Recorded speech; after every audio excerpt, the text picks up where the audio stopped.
you can subscribe to our channel, like our videos, and click the super thanks button below.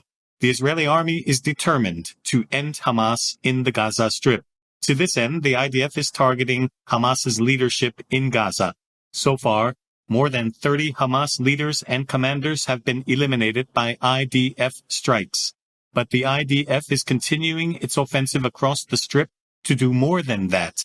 At the moment, the IDF's air and ground forces are carrying out coordinated strikes with the same objective. In recent days, the IDF ground offensive operations in Gaza have been concentrated in the center of the city in order to destroy Hamas's most prominent leaders. Most recently, IDF troops continued to advance eastward from Al-Shifa Hospital. Israeli forces came into hot contact with Hamas fighters near the Al-Samer junction, just west of the Al-Ali Hospital in Gaza City. Hamas reportedly suffered casualties in these clashes, but the most critical news of the day was the heavy aerial bombardment by the IDF. We know that a large fleet of nearly 60 IDF fighter jets has been flying over the Gaza Strip since the beginning of the war. These fighter jets have been diverted to Gaza for active aerial flights again, especially in the last 24 hours. After the revelation of the coordinates of a large number of IDF UAVs over Hamas leaders in Gaza, it became clear why Israeli fighter jets were redeployed to Gaza. After obtaining the critical data, IDF F-16 fighter jets launched a heavy bombing attack on Hamas's most strategic command center in Gaza. IDF spokesman Rear Admiral Daniel Hagari reported that the military has carried out 2 major airstrikes on Hamas underground infrastructure in the Gaza Strip in recent days. Admiral Hagari said that in one of the strikes, the IDF destroyed the hideouts of Ahmed Gandour, the commander of the Northern Gaza Brigade of Hamas, and Ayman Siam, the head of the Hamas rocket-firing organization. Admiral Hagari said another IDF strike uncovered senior members of Hamas's political bureau, including Rawi Mushtaha, Essam al-Dalis, and Sameh al-Siraj, in another underground site. Admiral Hagari said that he could not provide further details about the 2 attacks, but that it could be said with certainty that the underground complexes housing Hamas's leaders were severely damaged in the attacks. Admiral Hagari said that there is nowhere for Hamas leaders to escape. Indeed, the leaders of Hamas had nowhere to run. However, contrary to Hamas's retreat to the tunnel lines, the IDF has taken steps to extend the blockade of Gaza even further. The IDF released footage of an Israeli foot patrol on Al-Rashid Street, west of Gaza City, suggesting that the northern and central Israeli advances are linked. Having squeezed Hamas at such a critical juncture, the Israeli military probably wants to end it here. But there are caveats. The IDF has already announced that Hamas has begun to flee towards the southern parts of Gaza. Khan Younis, in particular, is a convenient escape route. However, the IDF has already entered a new phase of its ground offensive operation and has intensified airstrikes in southern Gaza. This makes Hamas's relocation strategy ineffective. The Israeli Air Force reports that it has so far destroyed more than 15,000 Hamas targets. These figures suggest that there is no area in Gaza that the IDF cannot reach. And beyond Gaza, before the war, Hamas relied heavily on the tunnels in Rafah for smuggling.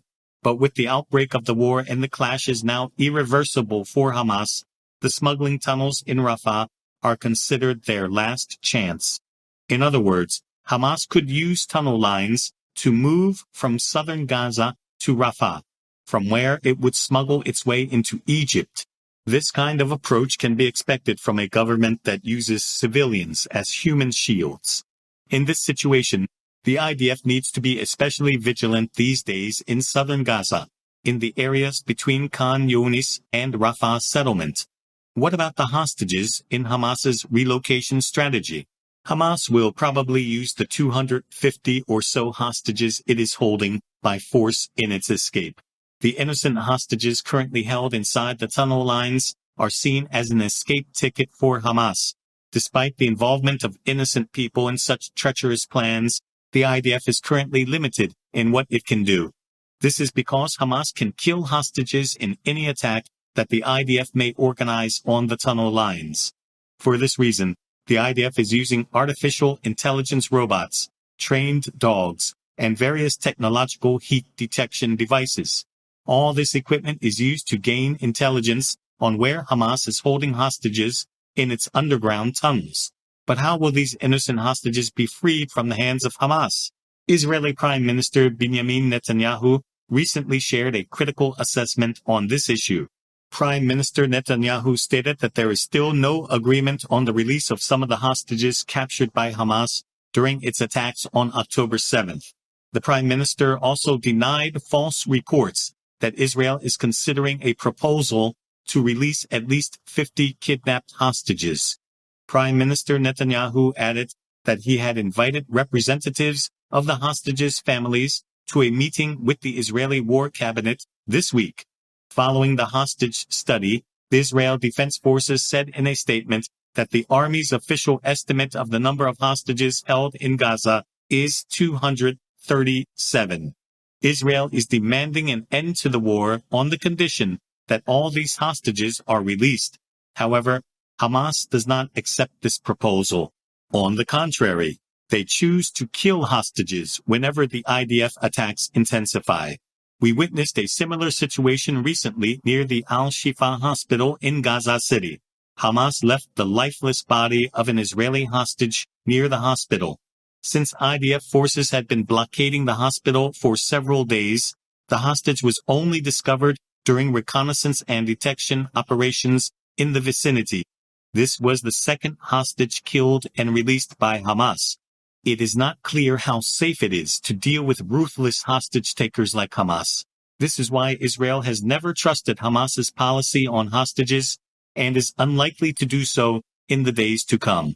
The realities of war unfortunately work in such a ruthless way, but Israel is expected to one day put an end to this suffering and destroy Hamas in the Gaza Strip once and for all. The United States and Western Europe continue to support Israel in this endeavor. As long as Israel does not compromise its resolute stance, it is likely to achieve victory. This is because Israel is not facing a regular army. This situation indicates that the Israeli army has a much better chance against Hamas, and that Hamas will eventually run out of ammunition hidden in the tunnel lines. Once its stockpiles of weapons and missiles are depleted, there is not much Hamas can do. Thank you for watching us. We work day and night to bring you the fastest and most reliable news. In order not to miss the videos prepared by our team, including the latest developments and special reports on the war in Israel, you can subscribe to our channel, like our videos, and click the super thanks button below. See you in our next work.